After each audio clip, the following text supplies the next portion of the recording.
Pancasila adalah dasar negara dan juga jati diri bangsa Indonesia. Halo Sobat WNJ, kembali lagi dengan kami di video perjalanan Pancasila dari masa kemerdekaan hingga masa reformasi.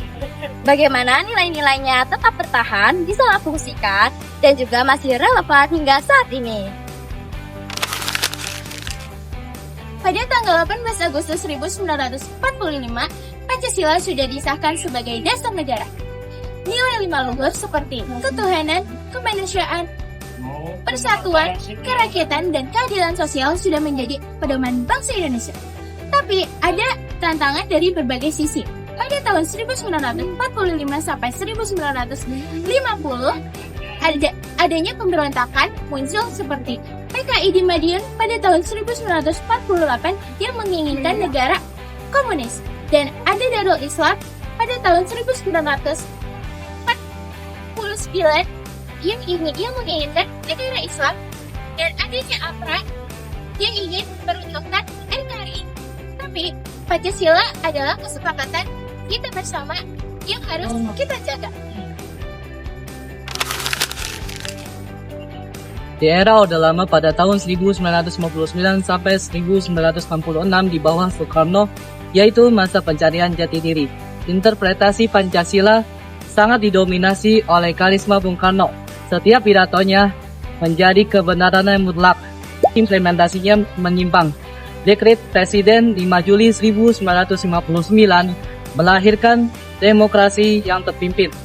Kekuasaannya terpusat pada Presiden. Bahkan Soekarno mengangkat diri sebagai Presiden seumur hidup. Pancasila telah ditafsirkan oleh Ustek, yaitu nasionalisme, komunisme, dan agama. Kombinasi yang bertentangan dengan prinsip NKRI.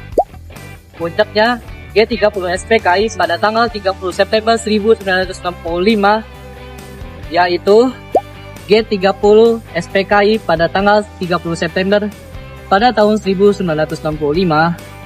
yaitu mengubah Pancasila sebagai ideologi komunis yang menewaskan 7 jenderal.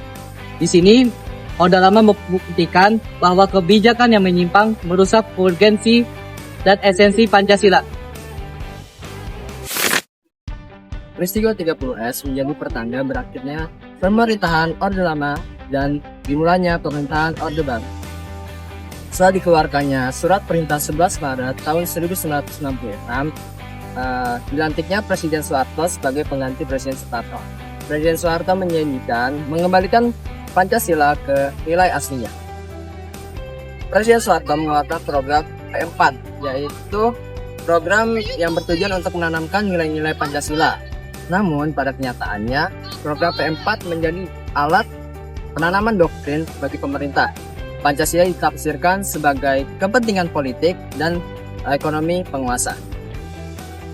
Penyelewengan semakin terlihat ketika kritik pemerintah dilarang, korupsi, kolusi, dan nepotisme merajalela, kebebasan pers dibatasi, diskriminasi terhadap non-pribumi, serta pelanggaran HAM berat di daerah Papua, Aceh, serta Timor Timur.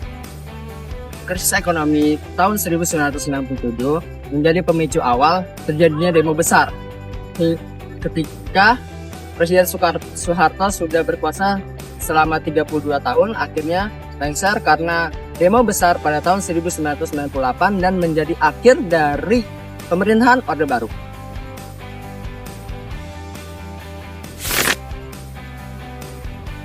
Pancasila harus jadi lebih dari sekedar hafalan. Ia harus jadi kepribadian bangsa yang diamalkan dengan tulus. Sebagai generasi muda memiliki peran yang strategis. Yang pertama yaitu mempelajari sejarah dinamika Pancasila agar kesalahan sebelumnya tidak terulang.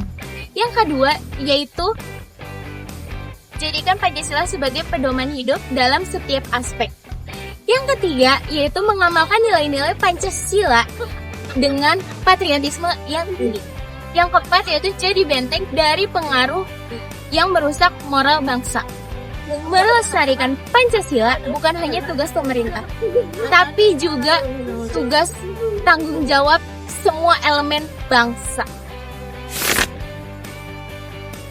Pada tahun 1998, Pancasila kembali diposisikan menjadi dasar negara yang demokrasi.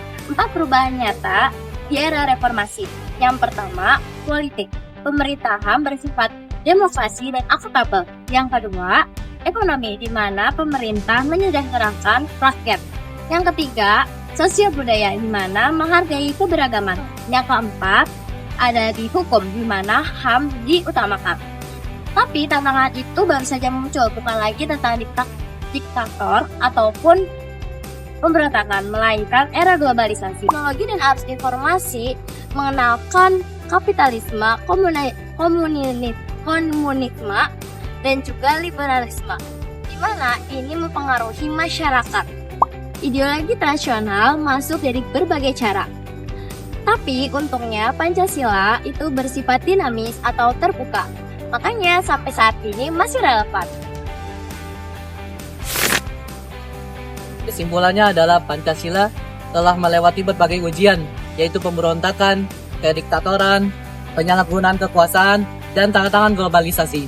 Pancasila telah membuktikan bahwa perbedaan dapat menjadi satu dan Bhinneka Tunggal Ika bukan hanya sekedar semboyan. Maka dari itu, marilah kita menjaga bersama Pancasila ini dengan kokoh